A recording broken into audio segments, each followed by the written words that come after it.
We're going to try this again. I am Christine Gline. I am the Soul Intelligence Coach and the Chief Energy Officer at the Game Changing Impact Group. And I am back for take 2 of Why Average Sucks. So let's just talk about my day. So we waited for a repair person to show up in his 8 to 12 window, and he showed up at 3 p.m. Eastern. And that's when I go live.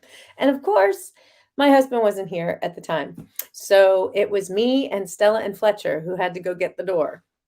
Um, Further, I was trying to get something straightened out with American Airlines.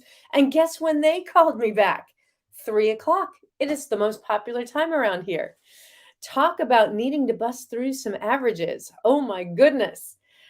Where I was before I left was to talk to you about this incredible book by Michael Burnoff called Average Sucks: Why You Don't Get What You Want, and ways to help you get there. And I wanted to share with you that we all have averages, okay? And it's not comparing ourselves to someone else. That's like one of the worst things to do. And a lot of people do that on social media. But I'm talking about your own personal average and how do you get better? How do you break out of this box? Um, and the reason why we all have an average and we choose to stay stuck is because this 95% of our brain is unconscious. Okay. It's that subconscious mind. And it wants to avoid new things because it doesn't know how to do it and it wants to keep us safe. And that's the biggest reason why people don't bust through their average. So you got to know that your average is going to sabotage you pretty much every step of the way. So what do? We put walls up, okay? And that's part of what we do to keep ourselves safe. So I'm going to talk about the 4 walls in the box. The wall behind us is the support wall, and that's where I left off.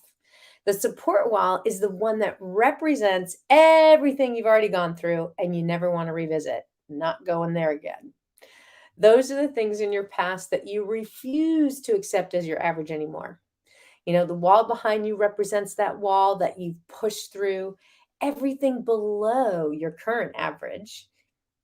And when you say, I don't want to feel that way ever again, your brain hears very clearly and says, okay, we won't ever let that happen again. We're going to build limitations so you don't have to feel that again. All right, that's the wall behind you. Let's talk about the wall in front of you. That's the fun wall. That's your dream wall. That is every dream, every target, every goal that you have. And it was created over time based on your experiences that told you what your limits are and set your average, right? It's the wall that keeps you from reaching your dreams, even though you really want it. Most people just nudge a little bit and see it solid and quit. That wall has all sorts of references to tell you your average. Adversity is your dream wall to grow bigger than the box. And that's where I spend an awful lot of time coaching with my clients. It's how to bust through that dream wall. And I have lots of tools and techniques to do that. As a matter of fact, I'm going to share one with you a little bit later. What's the next wall? That's the wall over here, your identity wall. That dictates who you are, how you show up, and what people think of you. Your identity wall is the one on the right because your identity will often drive your need to be right, that ego. And the need to be right, especially with interactions with other people, right? That's that part of your identity that keeps you average. It's your individuality, your personality, your beliefs, and self-image. And your identity carries the strongest psychological pull to maintain your average. You live it, people see it, and that's it. Now, number 4 is your relationship wall. And since the month of February tends to be a focus on relationships, this one is a really important one. This is the people wall. This is on the left. People are the 4th wall and the left side of your box because they're right there reminding you of one thing: who you are. They cheer you on, excited for you to be who you are. And as you grow out of your box, they're either going to grow with you or they're going to get left behind. And the fourth wall solidifies your box and is potentially the hardest wall to tear down. Some people are there to support you, and some people are there to keep you safe and in your box. So you got to make sure that your life works the way you design it. And at the same time, you know, you have to decide before you attempt to get out of your box to make sure you're surrounding yourself with people that want you to get out.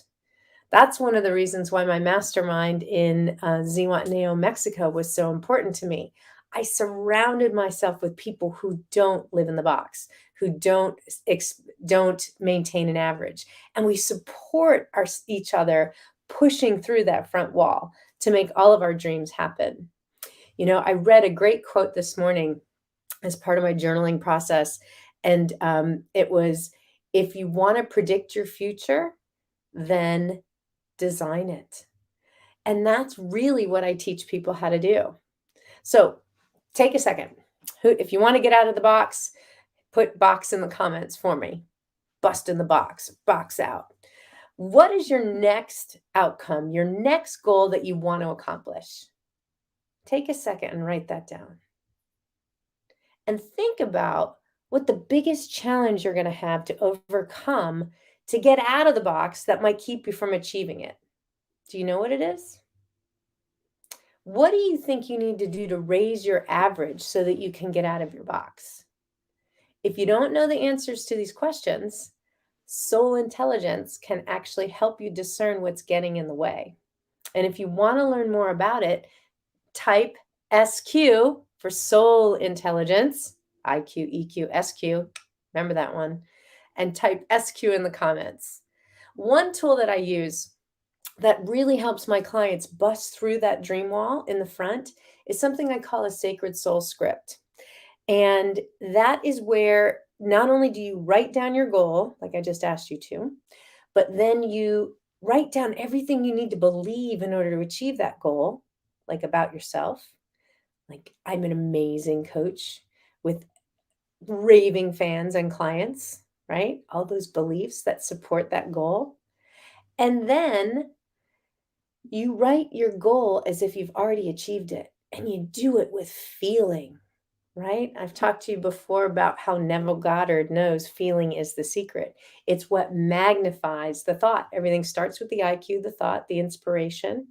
But then what really magnifies it and brings it back into your field, into the awareness, is that feeling. It's the heart, right? It's the emotions. You have to be able to believe it, feel it, see it, embody it, and write it that way. And if you actually do this practice and you're interested in my template, you can just write SQ in the comments, or S3 for Sacred Soul Script, and I'll get it to you.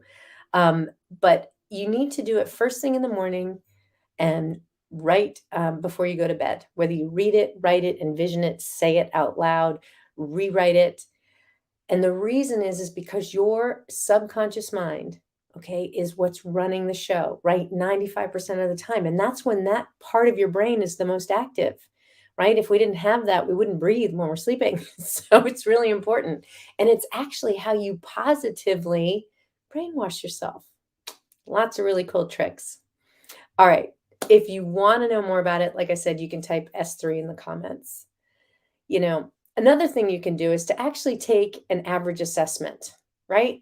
If you take out a piece of paper and you write 0 to 10 next to each one of these, think about your physical health, right?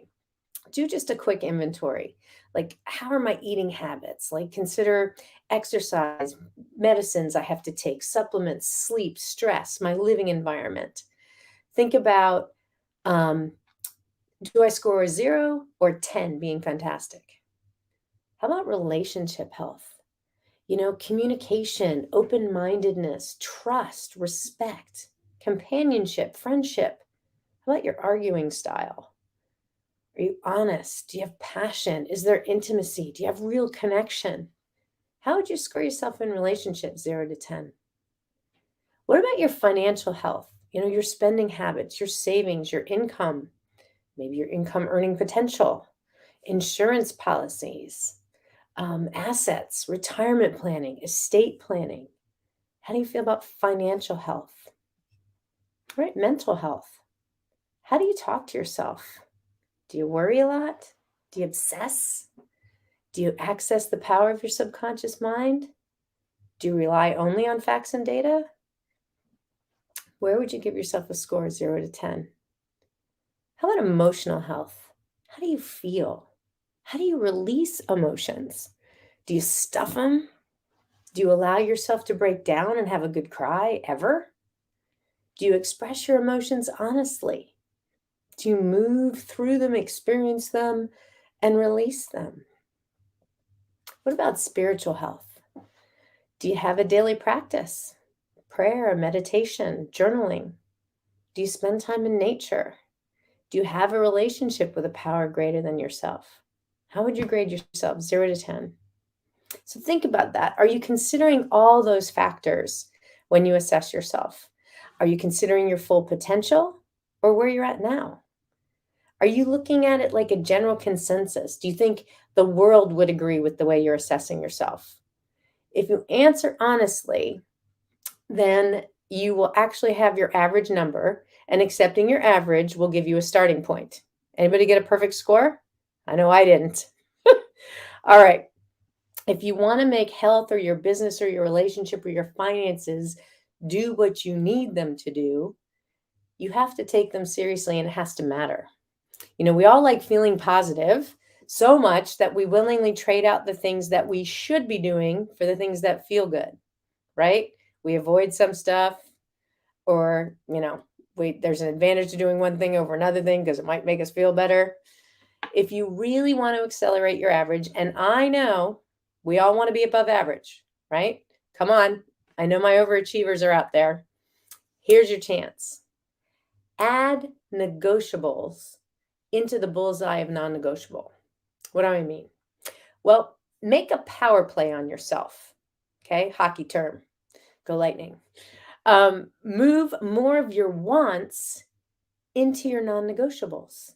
So take all of those things out here and put your wants first. That's the way to get to those dreams. And for all of you who need more motivation, how about you come up with your own trigger word? If you don't focus on those wants and you don't make them non-negotiable, think about a word that you would never, ever, ever want to wear anywhere on a t-shirt as your trigger word. Want to know mine? Failure. Ooh. Ouch. What's your trigger word? Give yourself some room though, right? To fail. Pardon the expression. Like more often than not, I will eat healthy. Or more often than not, I will focus on being closer and more vulnerable in my relationships, or work. Thinking about whether am I on social media specifically to help expand my audience and grow my business, or am I doing it for entertainment, or am I addicted to it? Really think about where you are, and you'll get your new average. If an outsider looked at the way you live, and how would they describe how they think you're doing? And how would they describe what you do? What was your original reason for doing what you do? Your why. What will it look like when you've already achieved what you want? So, hey, this is where that sacred soul script comes in. You take your wants and dreams and you move them to your average. So you take what you want and that's going to become your new average. You commit to doing something for a day or two, right? Eat healthy for a day or two. Recency is really important to move this forward. And then you build on it to get into a habit, 21 days, 3 weeks roughly is a habit forming. That frequency becomes this unconscious competence.